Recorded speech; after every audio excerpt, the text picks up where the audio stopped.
Hello friends, welcome to my YouTube channel. कैसे हैं आप सब?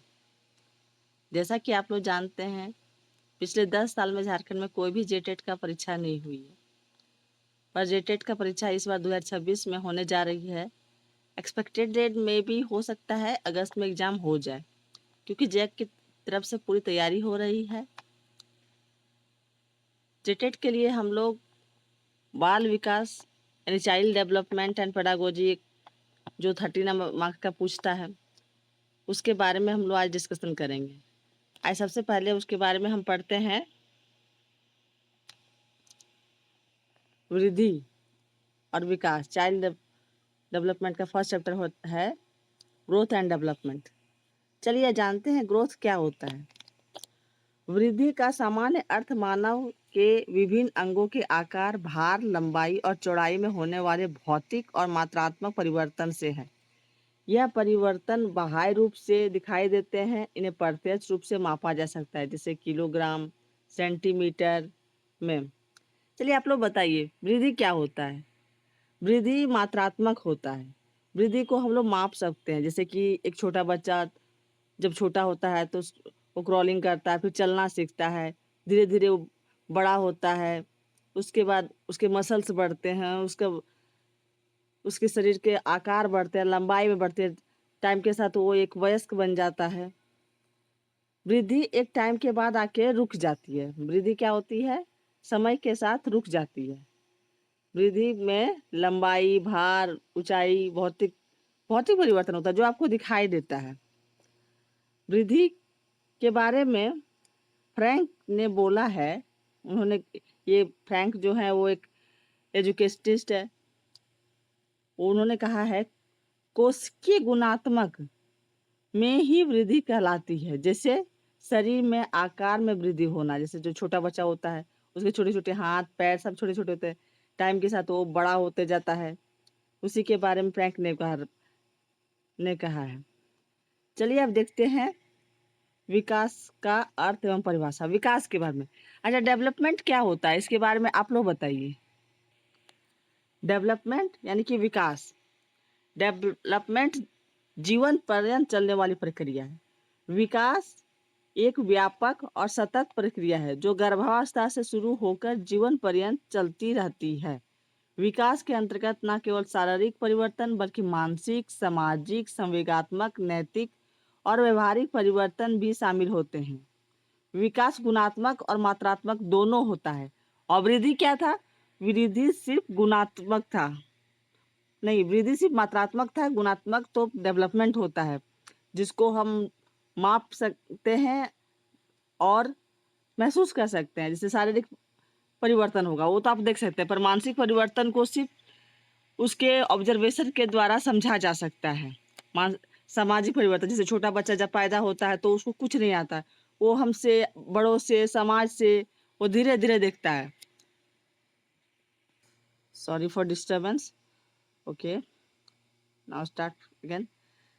वृद्धि में शारीरिक परिवर्तन होता है, मानसिक परिवर्तन होता है, सामाजिक परिवर्तन होता है, संवेगात्मक परिवर्तन, नैतिक और व्यवहारिक परिवर्तन भी होता है। विकास, वृद्धि जो है विकास का एक पार्ट है।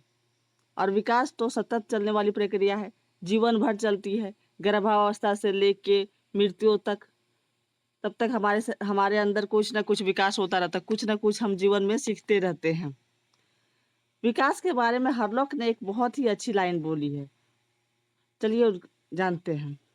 विकास का अर्थ केवल आगे बढ़ने से नहीं है, बल्कि यह प्रगतिशील परिवर्तनों का एक क्रमबद्ध और सुसंगत पैटर्न है जो परिपक्वता की लक्ष्य की ओर निर्देशित होता है।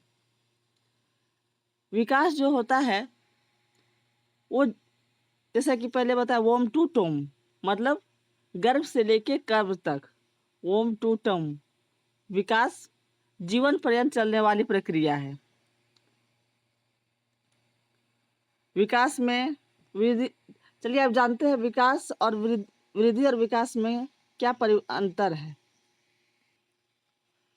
वृद्धि और विकास दोनों शब्दों का प्रयोग अक्सर एक दूसरे के स्थान पर किया जाता है, लेकिन मनोविज्ञान में इनके बीच स्पष्ट अंतर है। चलिए इसके बारे में डिफरेंस के बारे में हम लोग जानते हैं, विकास और वृद्धि के बारे में।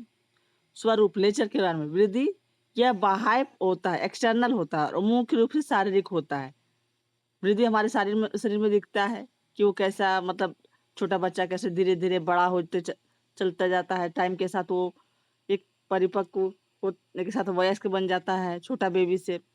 और विकास जो होता है आंतरिक और बाह्य दोनों होता है। इसमें मेंटल हेल्थ भी आता है, फिजिकल हेल्थ भी आता है, मोरल हेल्थ भी आता है। हर टाइप का डेवलपमेंट होता है।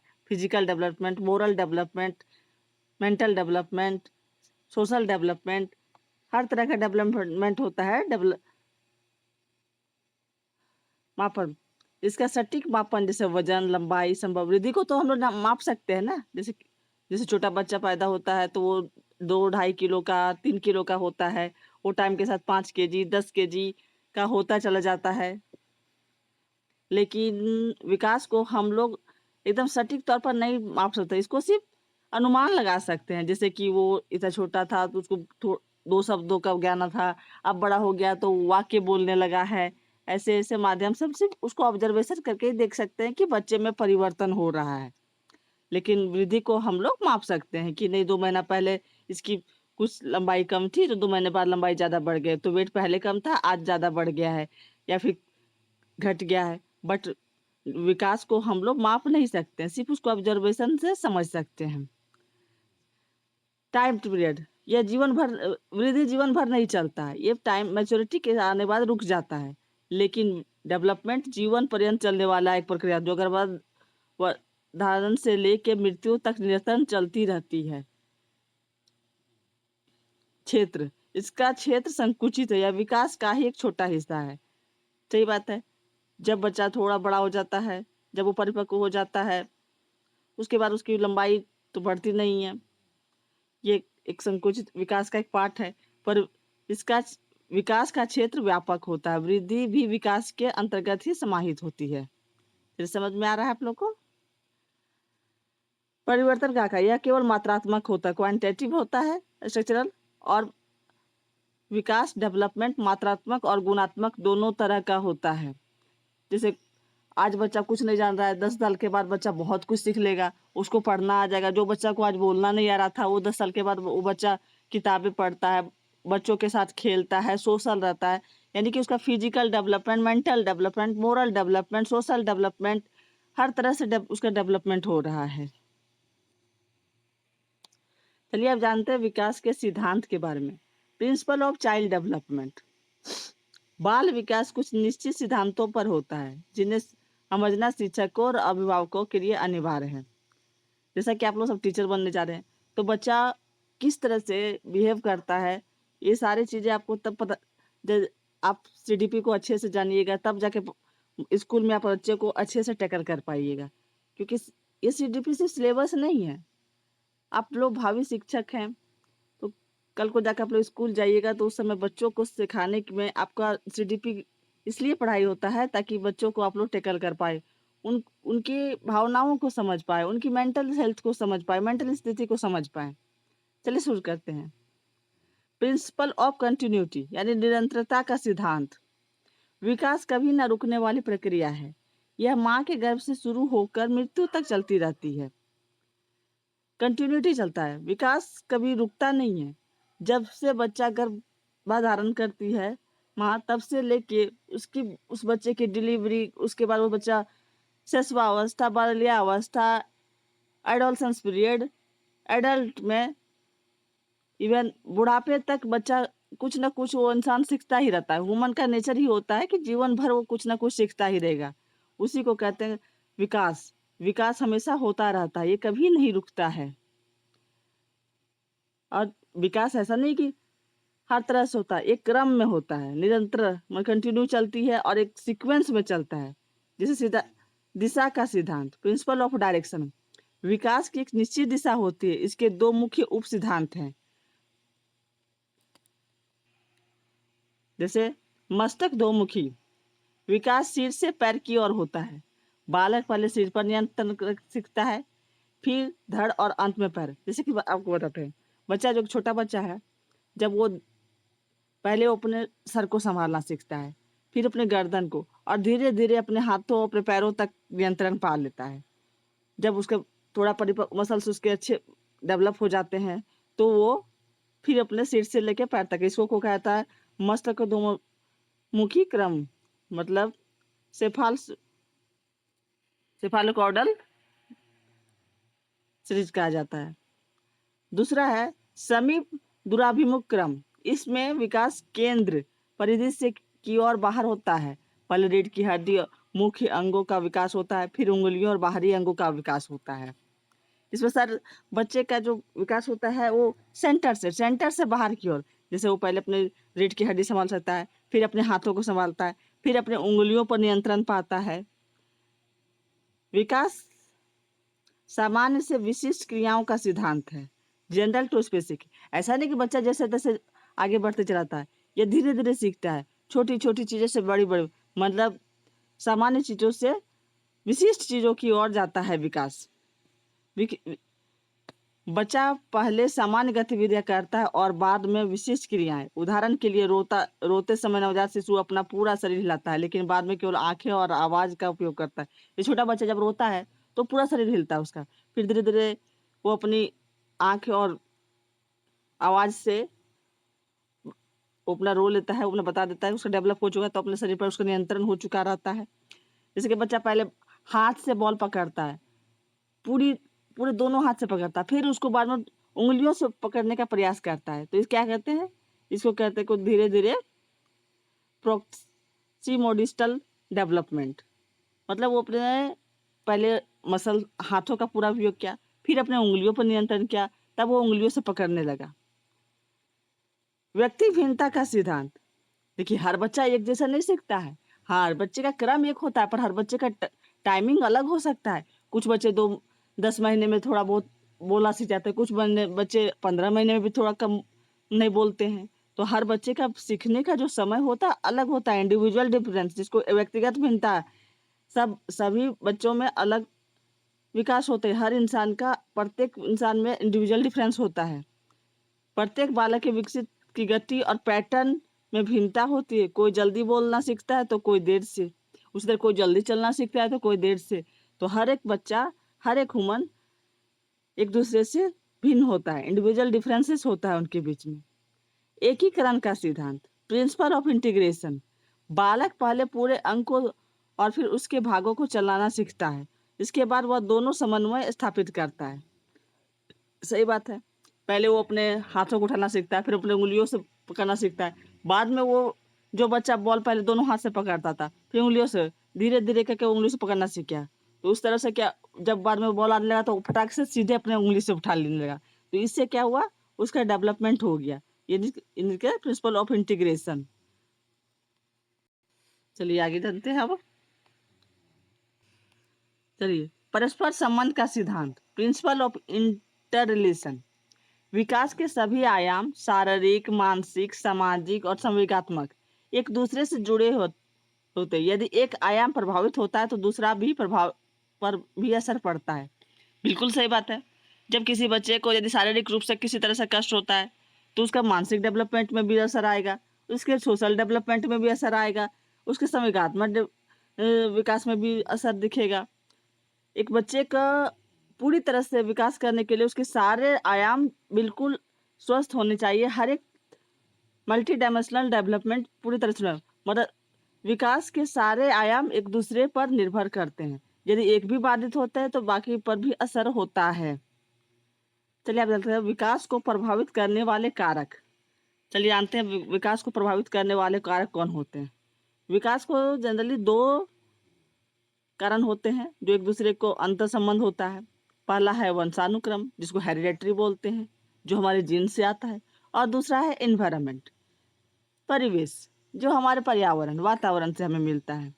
वंशानुक्रम, हेरिडिटरी, इंटरनल फैक्टर, माता पिता से मिलने वाले जीन शारीरिक बनावट, बुद्धि, रंग, रूप, रंग बच्चे के विकास की सीमा तय करती है। जैसे कि आपने देखेगा, यदि किसी बच्चे का माता पिता लंबे हैं तो हम लोग अंदाजा लगा सकते हैं कि उसके बच्चे भी लंबे होंगे। शारीरिक रूप से वह स्वस्थ है तो बच्चे भी स्वस्थ होते हैं। यदि किसी किसी माता पिता को देखते हैं कि नहीं उसका हाइट कम है, तो हम लोग कहते हैं कि नहीं बच्चे का भी हाइट कम होगा, क्योंकि ये जीन्स जीन्स के थ्रू में आता है। पर इसको पर्यावरण से बदला जा सकता है कि यदि माता पिता उसके घर में सब के रंग गोरा है, तो बच्चे के रंग में भी असर इस चीज का होता है।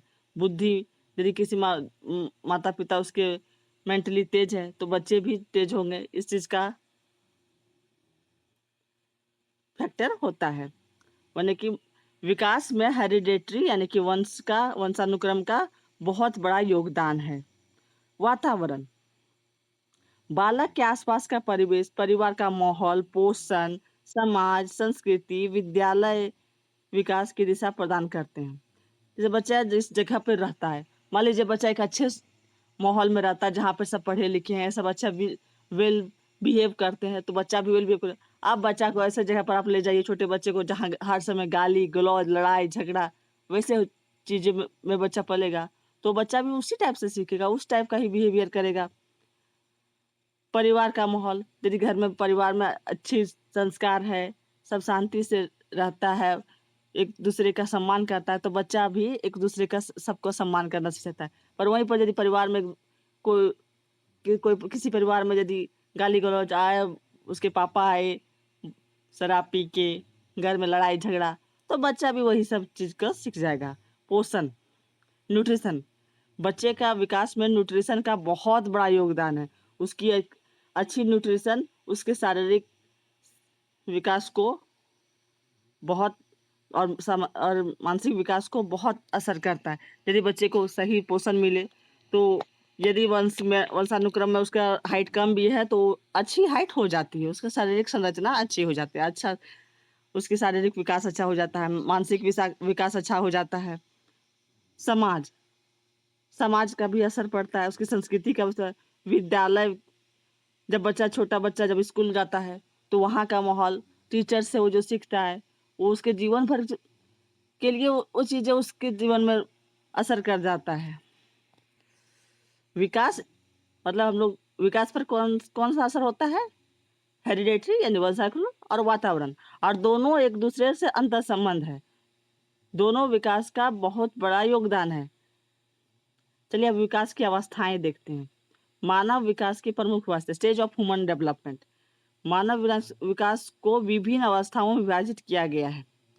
सबसे पहले गर्भावस्था, प्रीनेटल स्टेज, गर्भाधारण से जन्म तक 280 दिन, मतलब एक ह्यूमन के बच्चे को जन्म लेने में लगभग 280 दिन माना जाता है, यानी कि 9 महीने। मतलब ये एक दो दिन, 2-4 दिन आगे पीछे हो सकता है, बट एक रेशियो के हिसाब से 280 डेज होता है।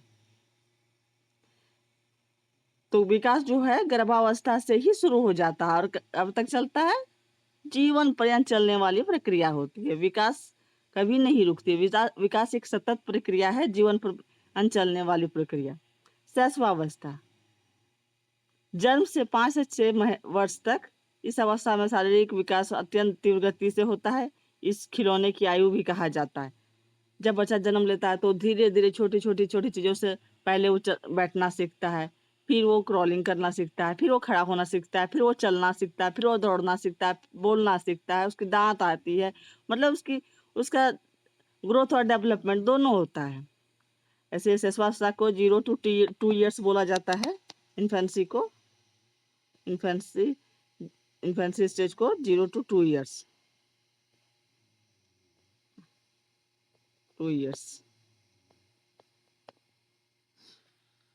और उसके बाद बाल्यावस्था, चाइल्डहुड, 6 वर्ष से 12 वर्ष तक के बच्चे को जो होता है चाइल्डहुड में रहता है। इसको गैंग एज भी कहा जाता है। इसमें बच्चा एक मतलब ग्रुप में पढ़ना लिखना खेलना, इसमें बच्चे खिलौनों के साथ खेलते हैं, ईगो सेंट्रिक होते हैं, पूरी दुनिया उसके लिए होती है ऐसा सोचता है। जैसे चांद, बीच में मून है, मून मेरे और चारों ओर चक्कर लगाता है, रोज मून हमको देखने आता है, सन हमको देखने आता है, इसे ईगो सेंट्रिक उसका थिंकिंग होता है इसमें।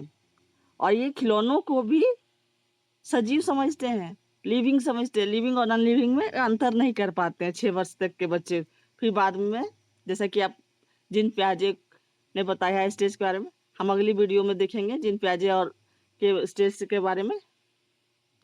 तार्किक चिंतन की अवस्था भी कहा जाता है। मतलब 10-11 साल के बाद बच्चा धीरे धीरे अच्छा से सीखने लगता है।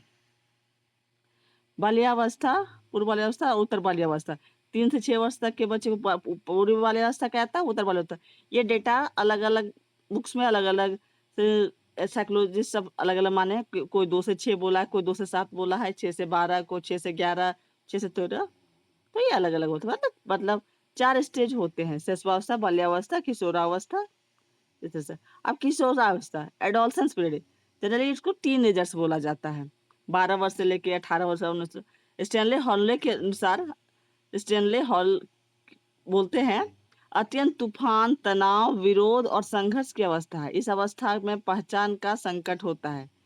जैसे देखिए, एडोलसेंस में जो बच्चे रहते हैं ना, वो अपने आप को बड़े समझते हैं, पर वो बड़े होते नहीं हैं, बड़े उसको बच्चे समझते हैं। इसलिए इसको बड़ा ही तनावपूर्ण माहौल होता है। वो फ्रीडम चाहते हैं, पेरेंट्स फ्रीडम देते नहीं है, क्योंकि उन्हें लगता है कि बच्चा उनका छोटा है, और बात भी सही है। इसमें एडोलसेंस पीरियड में उसके अंदर बहुत सारे परिवर्तन होते हैं। बच्चों में बहुत सारे, उसकी हाइट अचानक बढ़ जाती है, उसके शारीरिक अंगों में बदलाव होता है। जैसे लड़का है तो उसके मूछ, दाढ़ी, जननांग का विकास होने लगता है। लड़कियों में पीरियड्स आते हैं, शारीरिक विकास में बदलाव होता है। और सबसे बड़ा, हार्मोनल चेंजेज बहुत ज़्यादा इस एडोलसेंस पीरियड में होता है। हार्मोनल चेंजेस की वजह से उनके मानसिक असर पर उनका, हम इस अवस्था को बहुत अत्यंत तूफान का अवस्था कहा जाता है। एडोलसेंस पीरियड बहुत ही संघर्ष का अवस्था होता है। इसमें वो शारीरिक, मानसिक हर रूप से बदलाव होता है। चलिए, तो आज के इस सेशन में बस इतना ही। विकास के बारे में हमने जाने। कैसा लगा आपको सेशन, कमेंट में ज़रूर बताएं। अगली वीडियो में हम फिर से मिलेंगे विकास का दूसरा पार्ट लेके, जिसमें हम जीन पियाजे के बारे में पढ़ेंगे। जीन पियाजे ने विकास के बारे में कितने चरण बताए हैं। Thanks for watching. मिलते हैं नेक्स्ट वीडियो में। Thank you.